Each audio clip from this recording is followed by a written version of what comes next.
खुदा मेरी ते जिस गल थी होवे दिल आजारी, ऐसी गल नू करना तहरीर नहीं आ।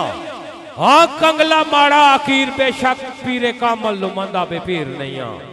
ते गुंजलिश के अंदर फंसी जान मेरी, आखा क्यों जे इश्के असीर नहीं आ। जिंदा मेरा जमीर नियाज जोशी बेशक हाँ गरीब बेजमीर नहीं आ।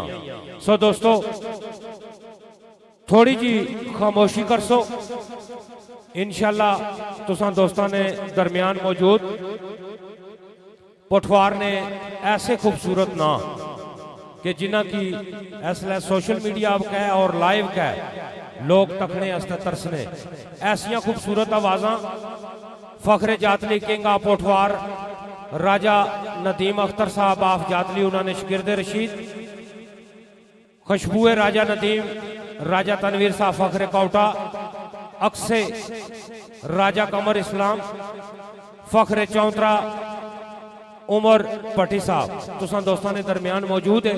और मैं उम्मीद कामल रखना कि आज नी महफल की चार चांद लासन और तुसा दोस्तों ही महसूस कर सन। एक बारी भरपूर ताड़ी नी आवाज होनी चाहिए। नहीं दोस्तों यकीन करो मजा नहीं आया, इतनी खूबसूरत जोड़ी तुसा दोस्तों ने दरमियान मौजूद हो गए, दो चार बंदे ताड़ी मारन माड़े साहब है जे गल अच्छी नहीं है। भरपूर ताड़ी नी आवाज असनी चाहिए। बहुत शुक्रिया जी, अल्लाह पाक तुसा दोस्तों ही सलामत रखन। इंशाल्लाह दो दोस्त तुसा की महसूस कर सन और आज इन महफल की चार चांद लासन। बहुत शुक्रिया जी।